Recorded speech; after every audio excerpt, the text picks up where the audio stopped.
Hey, ladies and gentlemen, this is Carmine Sabia for Explain America, and Nancy Pelosi just got served by President Donald Trump because revenge sometimes is a dish best served cold.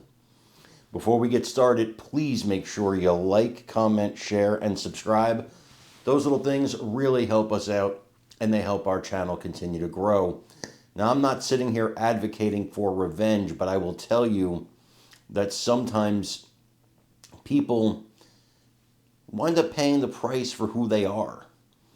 And that's the case here with Nancy Pelosi. See, it was years ago that Nancy Pelosi led 2 impeachments against President Donald Trump that were basically based on the fact that she didn't like him. Of course, the fact checkers will tell you that there was this reason and that reason, a phone call with Ukraine, crazy stuff.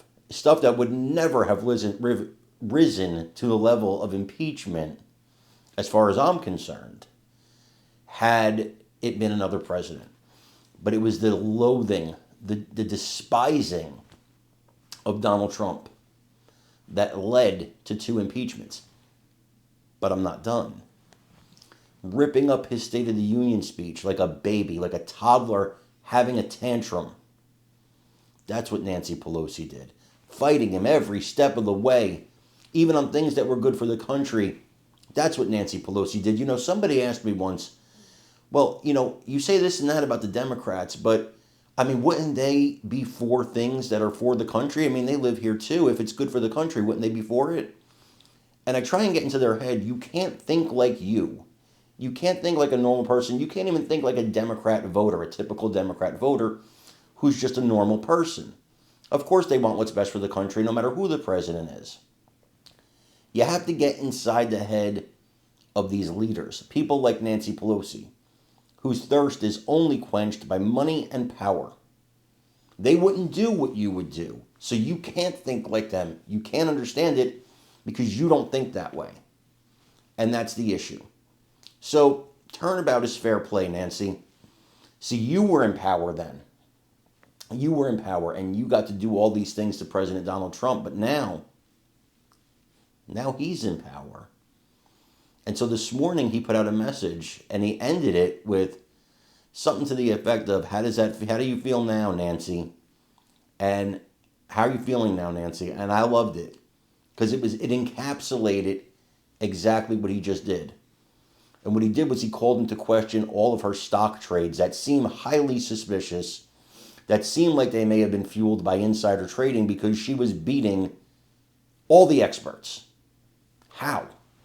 Well, how is you know what to invest in when you craft the laws. Now, I can't say that's definitively what her husband, Paul Pelosi, did, but what I can tell you is it's really suspicious.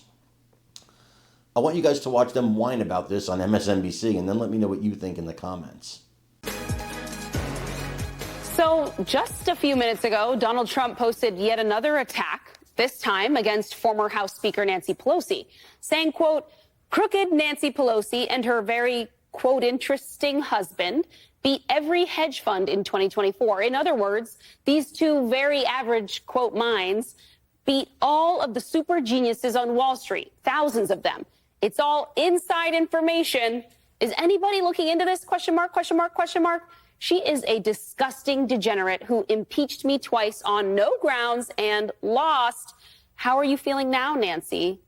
Elise, help me. What is going on here?" So did Donald Trump just get a whiff of Paul Pelosi having some really great success? There were some new trades released. So it is a thing for investors, for humans, for anyone, frankly, who wants to make money on the stock market. You can watch the public trades of congressional members, and Nancy Pelosi does historically well. Her husband is a professional investor, and he's a very good investor.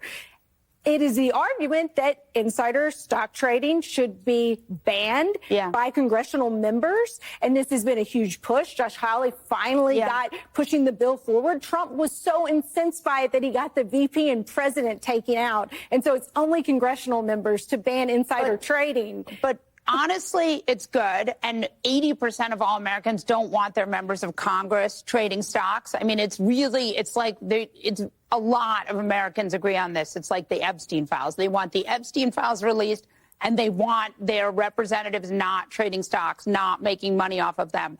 And honestly, I think, look, I don't want to agree with Trump, and he's certainly not coming from a place, of wanting government officials. Well, yeah, because if he was, then he would allow himself to be impacted by this bill. Right, and every